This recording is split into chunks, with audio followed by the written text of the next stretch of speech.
Jadi mereka yang sholat, mereka yang diberikan rahmat dan diberikan berkah oleh Allah Subhanahu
Artinya senantiasa dibersihkan oleh setiap sholatnya.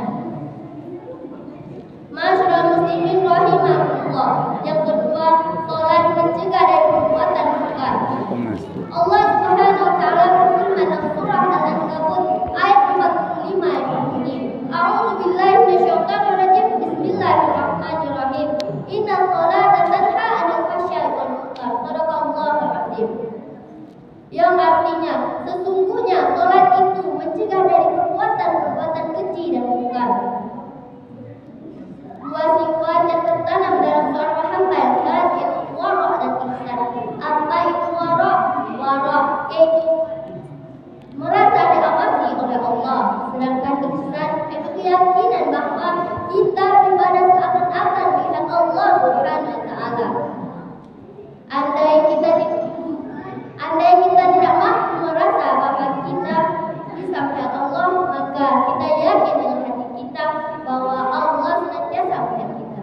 Hadirin yang berbahagia, maka mana mungkin bagi seseorang hamba yang sholat yang melakukan dosa dan buat yang dilarang oleh Allah, sedangkan dalam hatinya terpaham keyakinan bahwa Allah senantiasa melihatnya. Ia yakin betul bahwa Allah selalu mengawasinya. Masyaallah muslimin rahimahullah. Yang ketiga, sholat menjauhkan kita dari sifat ghulul dan kikir. Sebagaimana firman Allah dalam surah Al-Ma'arij ayat 19 sampai 23 yang berbunyi, A'udzubillahi minasyaitonir rajim. Bismillahirrahmanirrahim. Innal insana khuliqa halu'a idza masya'al syarru jazua idza masya'al khairu manu'a illa al-musallin alladzina hum an sholatihim da'imun. Shadaqallahul azim.